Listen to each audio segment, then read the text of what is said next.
Hello, hello, hello. I'm Ed Jones II. I am the founder of the Beyond the Field program and an experienced player development professional.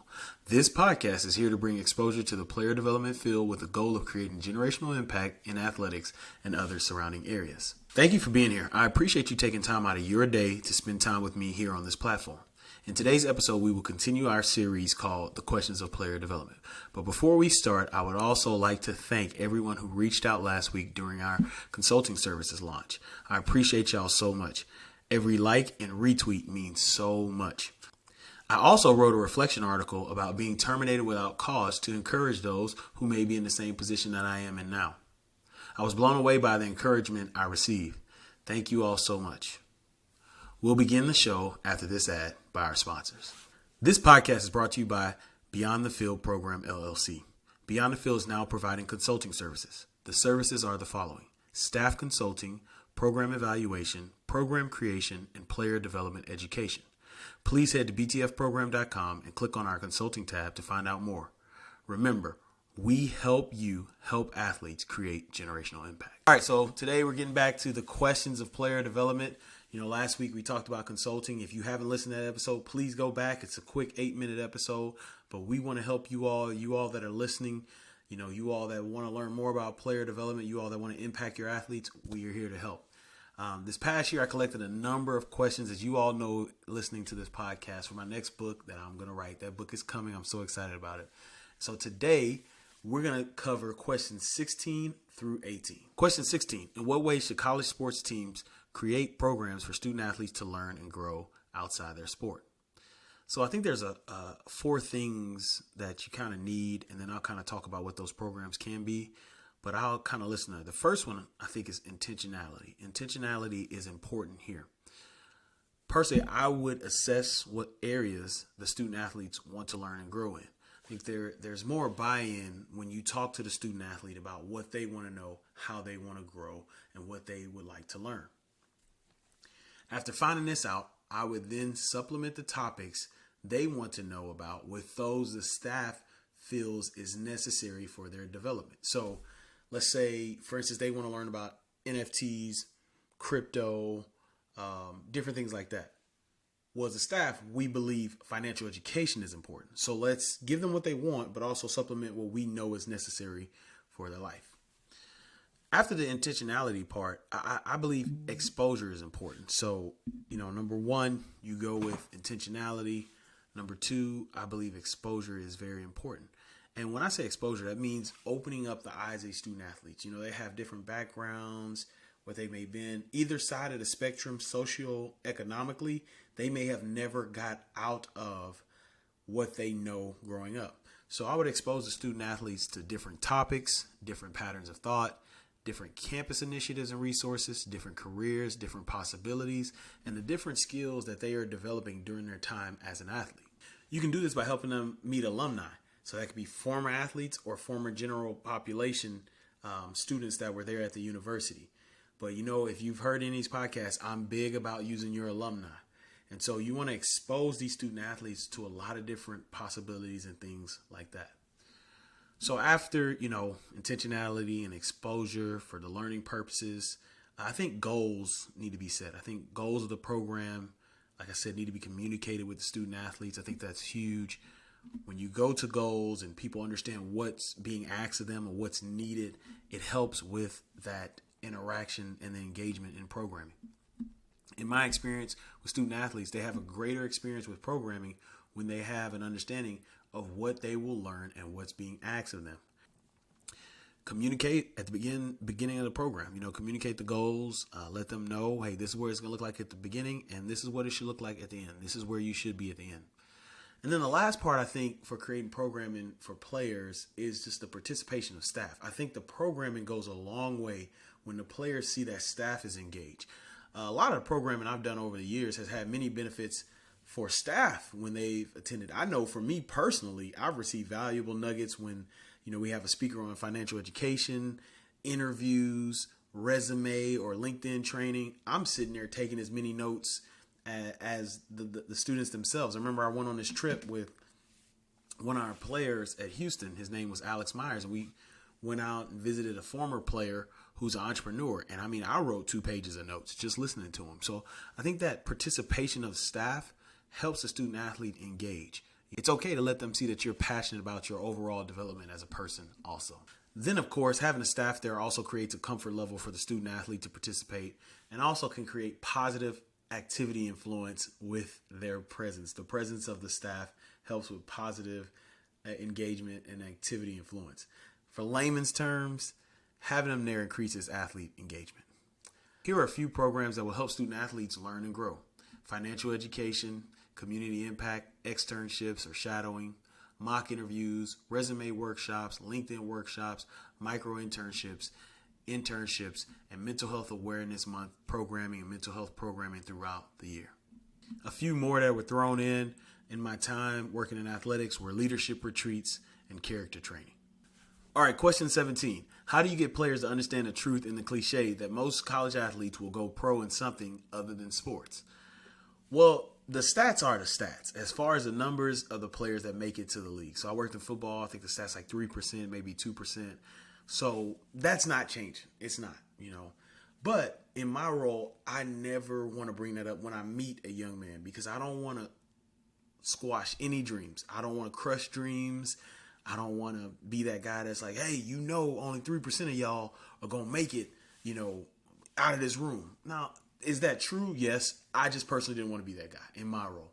I want to, if that's their dream, we're going to help you get as close to your dream as possible, And so that's what I did from my position. Now, I have a realization of the stats, and I do what I can to ensure when the stats become a reality for the players that they're prepared.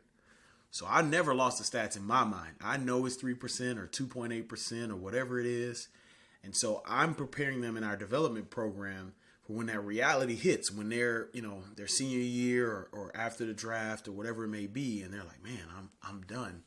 They're prepared. This is the message I would give players. So I'm going to give you guys a little sneak peek on recruiting visits and recruiting trips, what I would tell our recruits. So this is what I would do to help them understand this stat. So when a recruit would come in my office, I would tell them, okay, look, you graduate from here, you're 22 years old. Let's say you go to NFL, you have a 10-year career. 10-year career, that's great by NFL numbers. I think the average NFL career is 2 to 3 years. So let's say you have a 10-year career, you're 22 years old. You're gonna be done playing at 32. If the life expectancy, I don't know life expectancy right now in the United States, but let's say it's 85. Okay, you got 53 years left. What are you going to do with those years? How are you going to be prepared for life? Most of your life is ahead of you. And so that's what I kind of do, and I tell them, hey, look, I'm 35. You'll be out 32. You're 3 years younger than me. What are you going to do? How are you going to feed your family, And so that's what I do to fight the stats. And so once again, I'm not telling them, hey, these stats are bad. I'm saying, hey, what are you going to do? In that 10-year career, you're going to make good money. Are you going to understand how to keep that money, make that money, make money? Are you going to build relationships? Are you going to network? What are you going to do? Because when you're done, everybody can't be like Tom Brady or Vince Carter who plays 22, 23 years. That's not happening. But I want to talk to them about being well-rounded. And so we talk about, hey, well, what if you have a 2-year career? Or what if something happens here? We want them to be well-rounded. We may say, you may have had a good run here. You've probably been playing football since you're 5. You're like, hey, I've been playing football for 17 years. I'm done. So either scenario, we want to make sure that they're prepared for when it's done. I talked about this before in another podcast, but I want those guys, when I'm talking to them, I want them to understand and allow this opportunity that they have in front of them to help them in the long run.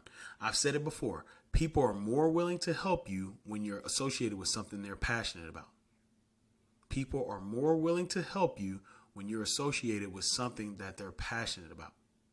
And so I really want to, the stats are the stats. Once again, a lot of these guys know that they're not making it pro. They don't want to believe it. But, they do have dreams. I would say if you say 3% make it, I would say about 15 to 20% of that room believes they can make it to the NFL, But we want to make sure that they, no matter who they are, even the ones that make it to the NFL, that you're taking advantage of the opportunity you have and using all the resources to help you later in life. Also, when bringing these stats, you want to make sure you're not that person who comes out of nowhere with no relationship and says, hey, you're not going to make it to the pros, right? make sure you have a relationship, if you're going to have those deep conversations. Question 18, student athletes have busy schedules. What's the most effective way to get student athletes to be involved in program initiatives? All right, when I first started, I was all for mandatory programming. You need to be here. You need to do this. We got so much to do. We got so much to develop. Get there, be here. Where you at? Come here. By mandatory, I mean each classification. So freshmen had stuff they had to do, sophomores had stuff they had to do, juniors had stuff they had to do, and seniors had stuff they had to do. And so I was like, no, you need to do this as mandatory. We had programming. We also had team programming. So I was all for the mandatory programming when I first started. Now, we were getting a lot of stuff accomplished, a lot of things accomplished, but the players weren't as engaged in the topics that they actually were interested in because of fatigue. Most of it being mental fatigue. Most of the programming, as I told you all in a couple episodes before, most of the programming is done in the off season. So you look at these players' schedule, right? An off-season schedule could look like this: 6 o'clock lift, 7 o'clock breakfast, class from 8 to 12 o'clock, 1 to 3, tutoring, whatever it may be, 3 to 5, 7 on 7, whatever it may be. So they got all this stuff, and you're trying to find time to develop them. And so they want these topics, but they're fatigued, mentally, physically, and so it's tough. And so I began brainstorming ways to engage our players in programming without taking time out of their schedule regularly. You have to program. You're going to take time out of their schedule. What I was trying to do was ensure that we weren't taking it out where they're looking at their calendar like, man, player development, they're taking more time out of our schedule. We didn't want to take it out regularly. We wanted to take it out when we needed it. I came up with a plan to do supplementary programming at the times when the players were going to be in our facility for a required event. Examples would be times when they would eat, and the times before and after a lift or a meeting. So in those times where there's transition, in those times where there's a before and after, there was some supplementary programming. Maybe it's inviting somebody to come talk to them. Maybe it's walking around, whatever it may be. But you have programming while they're in the building. So it doesn't look like to them you're taking something out of their schedule. It actually looks like you're adding something into their schedule, and they notice it because it's like, oh, this is a benefit. This person that you brought in, this alumni that's coming to talk to us, that's a benefit, or this quick sign deal you have for us, this quick lesson you have in the locker room, whatever you have posted, this helps us. So that's what I did to help, and it was effective, but we also, once again, you have to program, so there are times you're going to have to take time off their schedule. The biggest event that kind of changed my mind in this programming, mandatory, this, that, stuff like that, was COVID-19. When our players were in quarantine, they had so much to deal with, as everyone in the world did. But our student athletes were dealing with academics, so we're sending routers to them to get Wi-Fi set up. We're sending laptops, tablets, books. They're doing online courses. They're trying to find ways to work out to stay in shape. There's different family dynamics when they go back home. There's social dynamics going on. There's sickness, of course, going around with COVID, and they're just having their routine altered. And so when this was happening, when it began, I had some programming I wanted to do during COVID. But as I talked to our guys, and as we were getting closer to the semester, I decided not to do it. I was like, hey, these guys just need help. They need help getting through the semester academically, and then they just need help. They need a break from a lot of the, you could call it chaos that was going on during that time. It was important to me that our players felt sane, that they felt like, hey, I've done the semester. I'm getting used to this. I'm around my family again. This is different. So I kind of nipped the programming in the bud there. I wanted them to know they had support for them in what they went through, and we would be there if they needed anything. Did I have talks about programming and certain things? Yes, but players would come to me. I wanted them to know, number one, I'm supportive of you during this time. It's a lot going on, but I just want to support you and your family during this time. I do believe that there is merit to mandatory programming that may take time from the schedule, as I talked about earlier. Here are some of those. Newcomer orientation. This is that beginning transition for your high school players coming into your program, your JUCO players, transfers, things like that. Professional necessities. Resume, LinkedIn, mock interviews, different things like that. Financial education, and then transitional programming, helping these players for graduation and post-career success. All right, it's time for the former player shout out. I want to give recognition to those that I've coached or led who are doing great things beyond the field. This episode, I want to give a shout out to Tyler Lewellen. Tyler played football for me at Salt Lake High School. He was part of my first group of athletes that I coached in football and basketball. Tyler was a phenomenal leader for me as a coach and was an extension of me on the field and on the court. Tyler and I would have these epic scheme meetings in my classroom preparing for the next competition. I admired how detailed he was and how he saw the game as bigger than a play. Tyler understood what we were trying to do and what the other team was trying to do as well. After Salt Lakes, Tyler got an opportunity to continue his football career at Angelo State University. After transferring to Texas State University to finish his degree in business management, he started working with Enterprise. After a lot of hard work, he now helps manage one of the largest volume locations in the DFW. This is no surprise at all. Tyler, I'm proud of you and the leadership you continue to exhibit. Well, that's all for today. Thank you for taking time to listen. Go follow Beyond the Field on Twitter and IG at BTF_program and on Facebook at BTF Program. These episodes are also loaded onto YouTube, so you can find us there. Search Beyond the Field Program and subscribe there. Tag us on social media and let us know what you learned about player development from today's show. Use hashtag #ThePDPod as the hashtag for our show. Go visit the website btfprogram.com and check out the resources and the blogs. Subscribe to this podcast on the platform you're listening to.